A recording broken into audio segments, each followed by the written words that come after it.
sebagai pegangan kita sehingga dalam ibadah kita itu Bapak Ibu rahimakumullah, tema kajian kita pada pagi hari ini yaitu Al-Wala wal Bara seri yang kedua, serta persoalan politik identitas dalam perspektif Al-Quran dan As-Sunnah.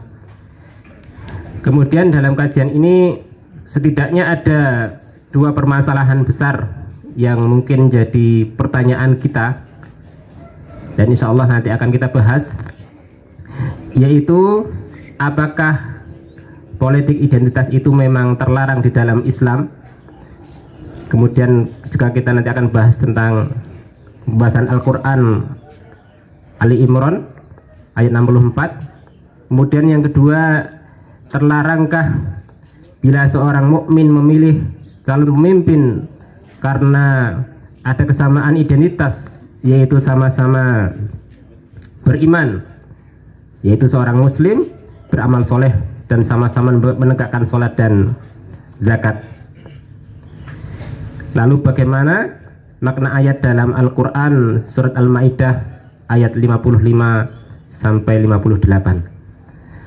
Oleh karena itu, untuk memperoleh jawabannya, marilah sama-sama kita dengarkan kajian dari Ustadz kita, yaitu beliau Ustadz Anang Faltur Rahman, dan kepada beliau kami persilahkan. Nah, maka Bapak Ibu, bagaimana dalam kehidupan kita ini mengaplikasikan al-hubbu lillah wal bughdu lillah, cinta dan benci karena Allah Subhanahu wa taala. Kita lihat Bapak Ibu, bagaimana Rasulullah Shallallahu alaihi wasallam ketika beliau sampai di kota Madinah, ada 3 program yang beliau lakukan. Yang pertama, jelas beliau binaul masjid, mendirikan masjid. Yang pertama ketika datang Masjid Kuba, kemudian setelahnya yang lebih sentral lagi Masjid Nabawi. Membangun masjid sebagai tempat sentral, markas kaum muslimin, tempat ibadah, tempat majelis ilmu, tempat berbagai macam kegiatan disentralkan di masjid, sehingga jelas mana ahlul masjid, mana yang bukan. Setelah itu beliau mempersaudarakan al-mu'akhatu, al-mu'akhah atau at-ta'akhi, mempersaudarakan kaum Ansor dengan kaum Muhajirin. Muhajirin yang datang dari Mekah ke kota Madinah ini dipersaudarakan. Bukan sekedar datang langsung cul, begitu bukan, tapi dipersaudarakan. Contoh misalkan siapa namanya, Abdurrahman bin Auf, itu dipersaudarakan dengan Sa'ad bin Ar-Rabi, dipersaudarakan, sehingga Sa'ad memberikan luar biasa, menawarkan bantuan apapun kepada Abdurrahman bin Auf.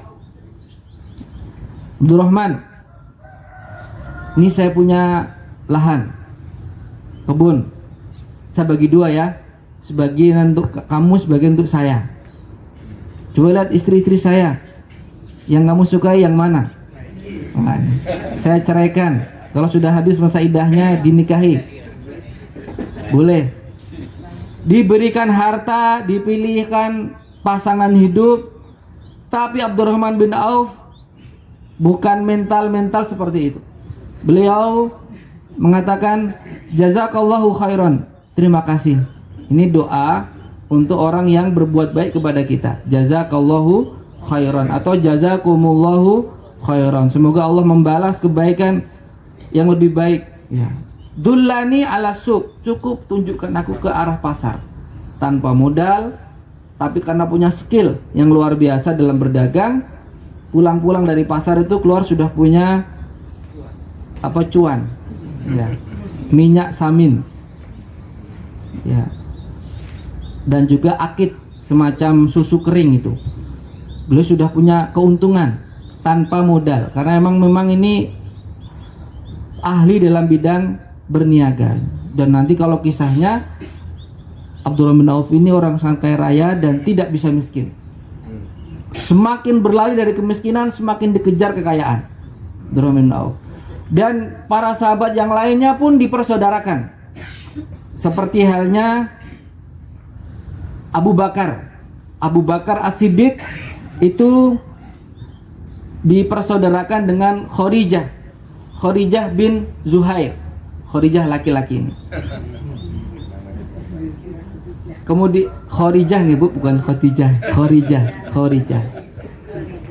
Khorijah bin Zuhair. Kemudian Utsman bin Affan itu juga dipersaudarakan dengan Aus bin Sabit. Umar bin Khattab itu juga dipersaudarakan dengan Idban bin Malik, itu temannya yang dipersaudarakan kepada Umar. Jadi Umar itu dengan Idban ini klop. Wah, ini kita harus ngaji nih ke Rasulullah. Tapi kalau kita ngaji, penghasilan kita gimana nih? Akhirnya mereka bergantian.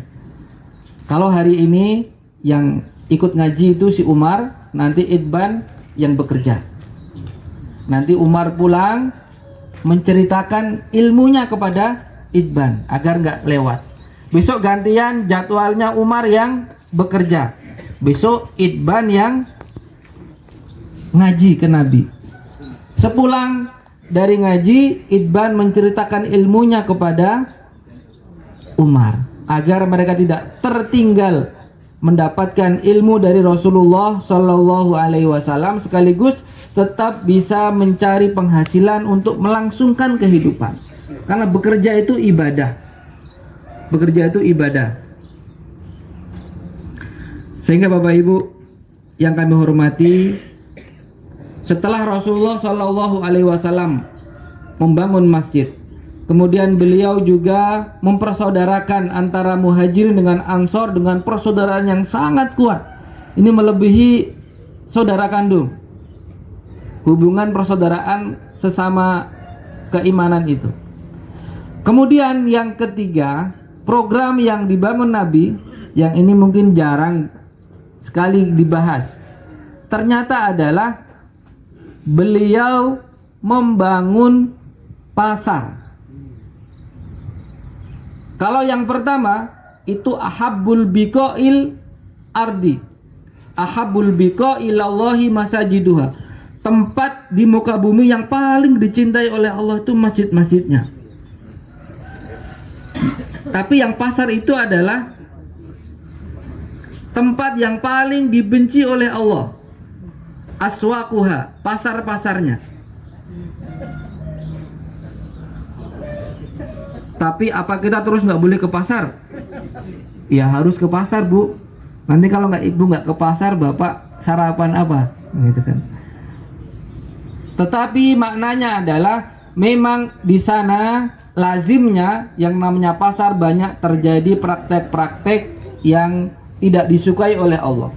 Misalkan transaksi riba, misalkan tipu menipu atau ketidakjujuran dan lain sebagainya. Itu lazim kebanyakan ada. Makanya Rasulullah Shallallahu Alaihi Wasallam itu mengatakan, laisa hada lakum bisuk. Ketika mendapati pasar Yahudi, ini bukan pasar kalian. Ini bukan pasar kalian. Kemudian beliau berjalan, kemudian menghentakkan kaki beliau. Hada sukukum. Ini pasar kalian. Beliau membangun pasar sendiri. Pasar kaum muslimin. Face to face dengan pasarnya orang Yahudi. Berani nih. Karena Rasulullah jelas, ini pasar yang penuh dengan keberkahan. Kemudian komunitasnya juga jelas, kaum muslimin. Tapi Bapak Ibu, ada yang nggak mencermati? Mungkinkah membangun satu pasar tanpa memiliki kekuatan komunitas tertentu, komitmen tertentu? Andaikan belum ada ta'akhi tadi, barangkali pasarnya akan kalah dengan pasarnya orang-orang Yahudi. Tapi Rasulullah sudah mempersaudarakan, sehingga muncul dalam benak kaum muslimin kemantapan, kebahagiaan kalau membeli di saudaranya. Sama-sama belanja, ada kepuasan, ada keberkahan kalau kita belanja sesama muslim. Beda sedikit, larang sedikit kan, napa niku ngelarisi sama muslim, Pak. Itulah yang mengangkat izahnya, Pak. Kalau kita memberi orang, mungkin orang itu memang nggak punya, tapi kita beri, itu kan izahnya turun. Tapi kalau kita ngelarisi dagangannya, oh dia nggak merasa diturunkan izahnya, dia tetap tinggi. Kita memuliakan izah saudara kita tanpa harus merendahkannya. Kehormatannya tetap terjaga, dilarisi. Dan itu berkah. Sama-sama kita memberikan keuntungan, tapi keuntungan yang diterima saudara sesama muslim itu pasti jelas kebaikannya. Muslim pasti ya digunakan untuk ibadah. Alhamdulillah kalau wah kok larang banget toh yuk, wah kiar pengen munggah kaji, nggak apa-apa. Mahal sedikit tapi sama muslim itu harta yang berkah. Apapun yang kita keluarkan di jalan Allah Subhanahu wa Ta'ala untuk menyekolahkan putra putri kita, cucu kita, untuk mendidik generasi terbaik, itu insya Allah fi sabilillah. Maka kita niatkan saja Bapak Ibu, lah mahal dikit tapi kalau sama muslim ya fi sabilillah. Fi sabilillah. Dan ini termasuk di antara loyalitas kita.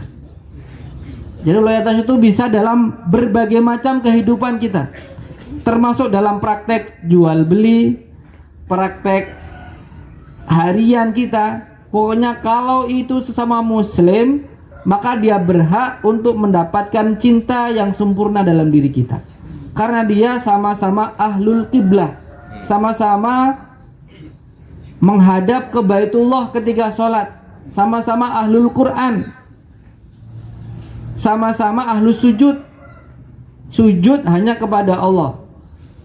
Maka ini yang harus kita utamakan melebihi yang lain-lainnya. Nah pokoknya, tapi ya tanpa harus ditanya, Bu, di pasar Ibu muslim bukan? Ya kan gak enak begitu nih. Taulah muslimin yang mana gitu kan ya, yang muslimin yang menampakkan identitasnya. Ya minimal pakai penutup auratnya ya. Kalau perempuan ya dia pakai jilbab, sudah penutup auratnya berarti sudah ya, kita dohirnya kita yakini beliau muslim ya.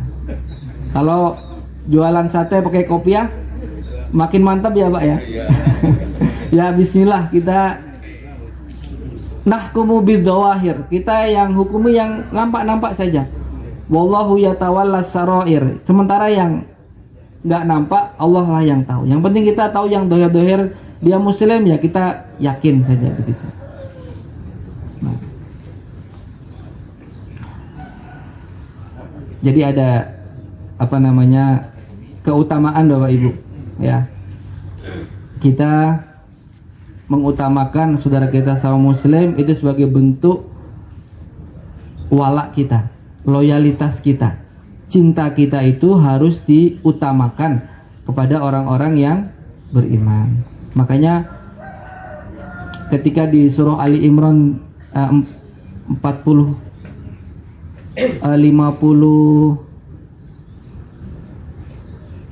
ini tadi 54 nggih, Kul ta'alau Ya, qul ya ahlal kitabi ta'alau ila kalimatin sawa. Ini wahai ahli kitab, Yahudi Nasrani, ta'alau ila kalimatin sawa. Maksudnya apa? Kita diperintahkan untuk mencari sesuatu yang bisa ada kata sepakat. Kalau kita ini berbeda agama, tapi ada satu kebaikan bersama yang bisa kita sepakati. Misalkan sama-sama keturunan Nabi Ibrahim. Orang Yahudi, orang Nasrani juga mengimani Nabi Ibrahim. Bahkan mereka mengakui kalau Ibrahim itu Yahudi. Nasrani juga mengatakan Ibrahim itu Nasrani, jadi rebutan. Karena memang beliau bapaknya para nabi. Jalurnya Ismail, jalurnya Ishak, itu kan berbeda-beda. Tapi sama-sama moyangnya adalah Nabi Ibrahim. Makanya Allah Subhanahu wa taala menegaskan, maka na Ibrahimu Yahudiyya wala Nasroniyan walakin kana hanifan musliman. Ya. Kalau sama-sama moyangnya Nabi Ibrahim, ya saling menghormati. Jangan wala yattakhidha ba'duna ba'dun arbaba min dunillah. Jangan jadikan sembahan-sembahan selain Allah. Ya, Nabi Isa jangan disembah. Karena selain Allah jangan disembah. Karena sama-sama agama samawi, Yahudi, Nasrani, Islam, agama-agama samawi. Tapi kalau hal-hal yang bisa menyangkut persatuan itu mereka nggak mau. Ya paling nggak minimal sama-sama bangsa Indonesia, saling menghormati sebagai sama bangsa, ya kan? Kalaupun masih nggak mau, faqulu syhadu bi anna muslimun. Ya, katakanlah bahwa saksikan kami ini seorang muslim. Maksudnya adalah kita harus punya identitas jelas sebagai seorang muslim. Ya sudah, kalau kami muslim, kami lakukan ini ya jangan diganggu. Kalian kerjakan sesuai dengan apa yang kalian yakini, ya kami tidak mengganggu.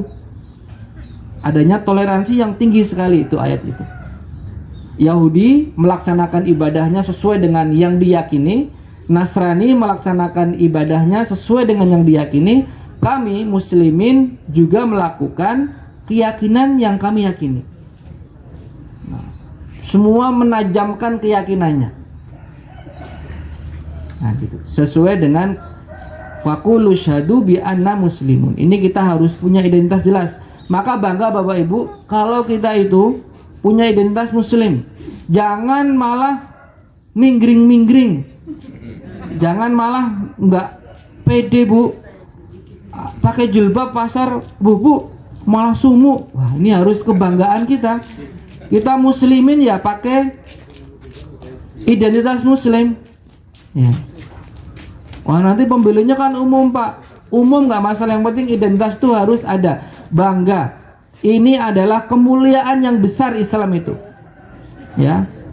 Siapapun dia, dari manapun asalnya, seperti apapun kondisinya, selama dia muslim, mereka berhak untuk mendapatkan penghormatan dari kita. Mereka berhak untuk mendapatkan cinta dari kita. Sebagai sama-sama hamba Allah, sebagai sama-sama umatnya Rasulullah Shallallahu Alaihi Wasallam. Demikian Bapak Ibu, kurang lebih apa itu yang disebut dengan al-wala, loyalitas, kecintaan kita kepada Allah Subhanahu wa Ta'ala.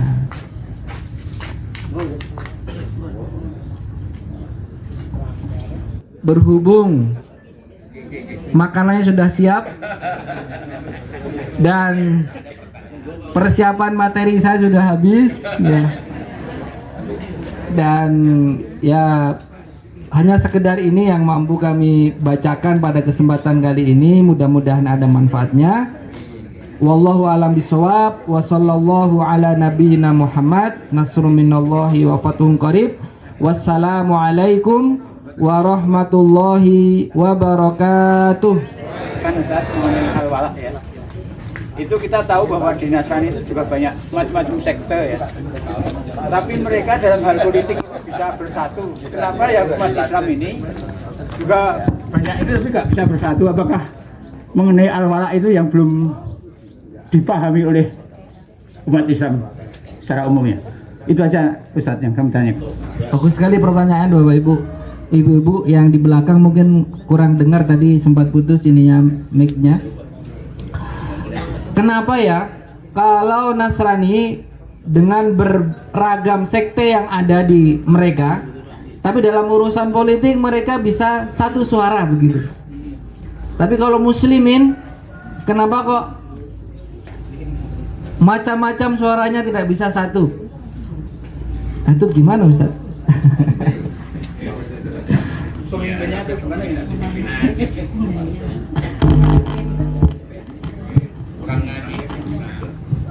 Makanya Bapak Ibu, pemahaman al-wala al-bara ini itu perlu dipahami dengan baik dan benar.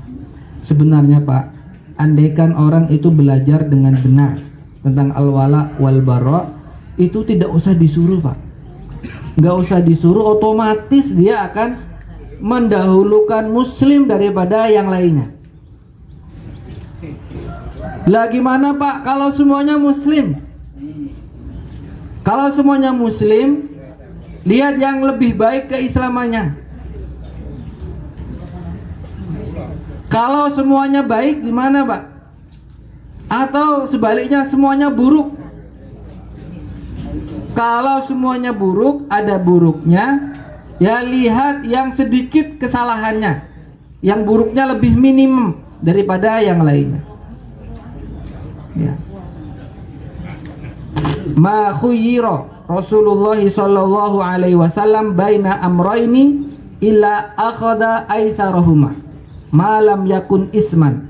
Rasulullah sallallahu alaihi wasallam tidaklah beliau dihadapkan dengan dua pilihan apapun itu, illa akhadha aisarahuma, kecuali pasti akan mengambil yang paling ringan. Malam yakun isman, selama itu bukan sesuatu yang bernilai dosa. Mengambil yang ringan, yang kira-kira bisa kita kerjakan, bisa kita pertanggungjawabkan. Ya.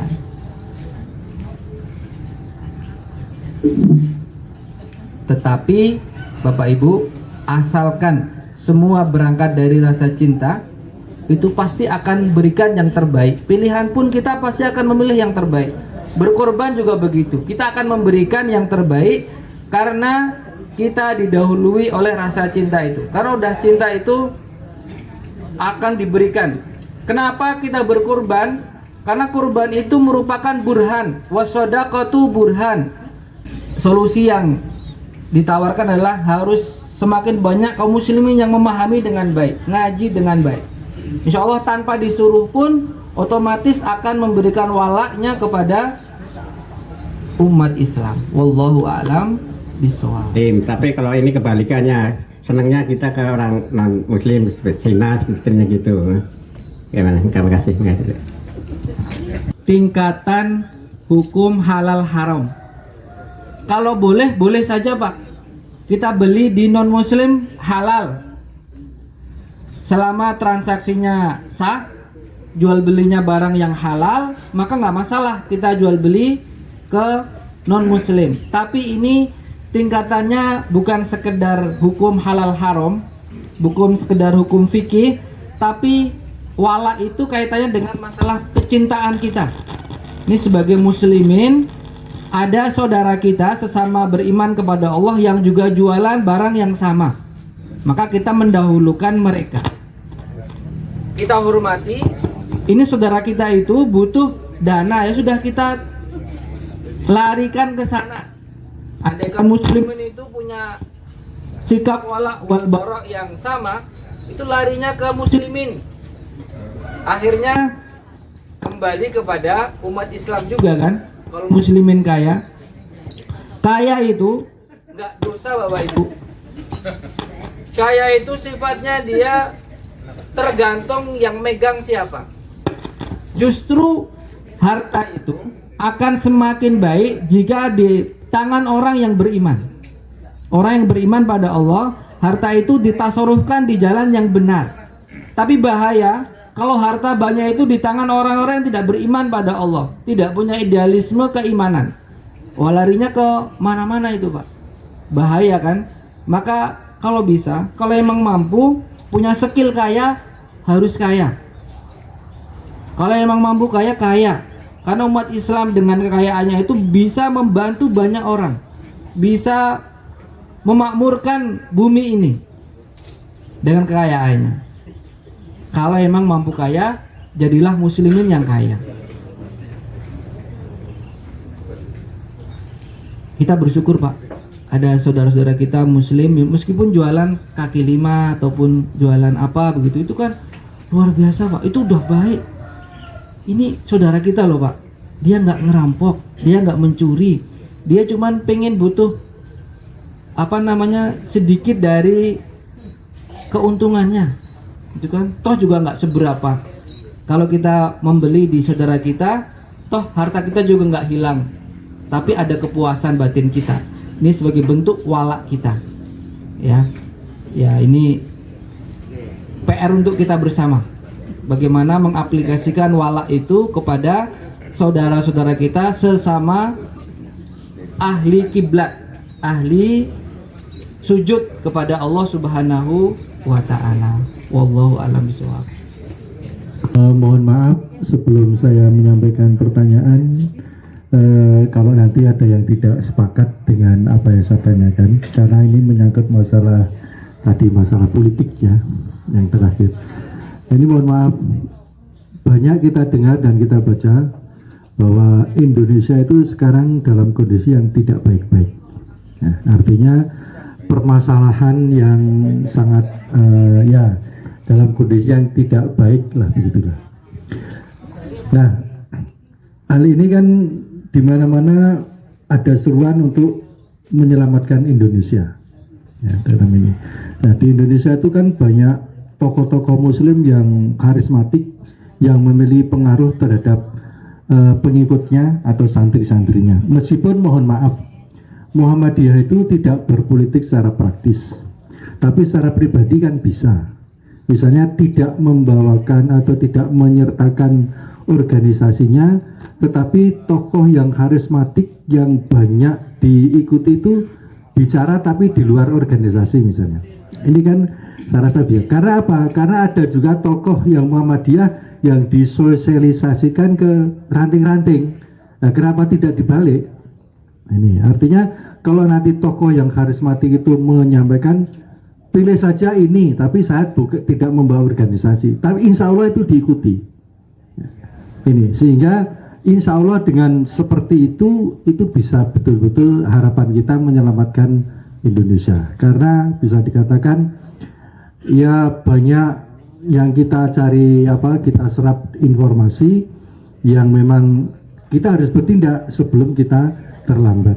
Nah, hal ini apakah menyalahi hal seperti ini? Karena saya juga pernah melihat di dalam YouTube ada juga yang seorang kiai yang justru terang-terangan untuk menyatakan pilih Anies Baswedan, begitu itu. Nah, ini fakta yang ada. Sehingga kenapa umat Islam tidak berani terus terang dalam hal ini? Karena yang dilawan jelas, meskipun sesama Muslim, kalau mereka itu pengkhianat dan munafikun kan harus dilawan juga. Nah, demikian, mohon maaf sekali lagi, saya mohon maaf kalau berbeda pendapat. Kami mohon kesediaan guru kita, Dr. Syakir, untuk menjawabnya, Ustaz. Nah, karena yang harus tokoh yang menjawab. Gitu. Monggo Ustaz, nyuwun pangapunten.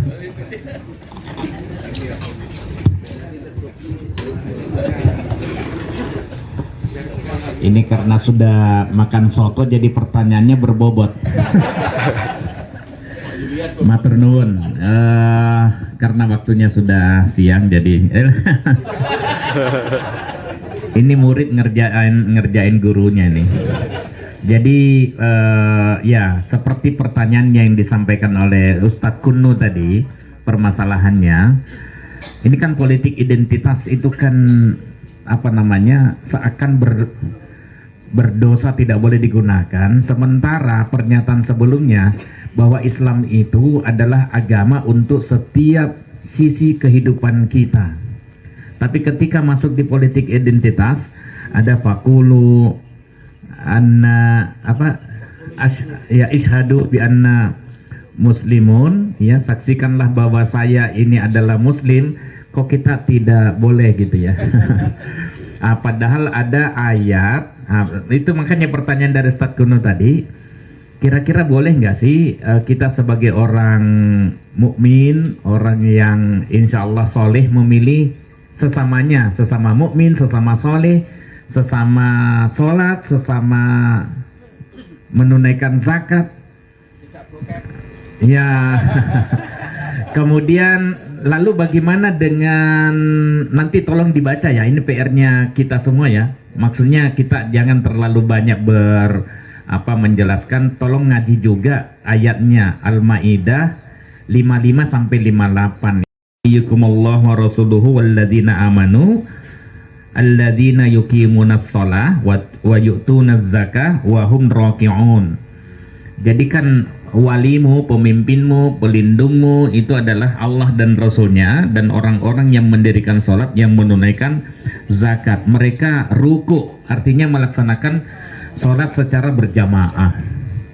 Lah, berdosakah kita? Salahkah kita kalau kita memilih pemimpin yang sama dengan kita? Itu aja pertanyaannya. Nah, kalau misalnya itu dikaitkan dengan Muhammadiyah tadi, memang ya garis aturan Muhammadiyah tidak boleh mendukung dalam politik praktis, tapi mencerdaskan umat dengan mengungkapkan ayat-ayat ini.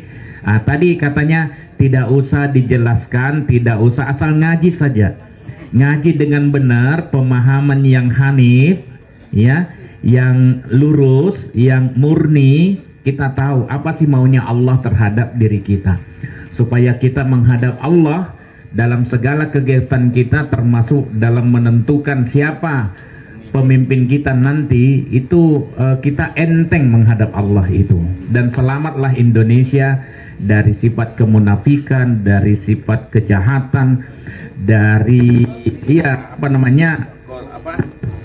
persekongkolan jahat untuk merampas diri kita. Nah, itu kira-kira. Ya, jadi gitu Pak ya. Kalau misalnya Muhammadiyah memang tidak berpartai, tapi kita mengungkapkan ayat saja. Makanya yang kita pilih Ustadz Anang, yang bukan dari unsur politik, dia guru, ya, menjadi guru kita. Saya katakan, kenapa saya Ustadz? Ya saya bilang karena Anda yang murni, belum tercampur apa-apa, tidak ada unsur politik. Tolong jelaskan Quran kepada kami, hadis kepada kami, supaya bisa kita tahu apa sih maunya Allah terhadap diri kita, tanpa ada tafsiran berdasarkan tendensi politik. Wassalamualaikum warahmatullahi wabarakatuh.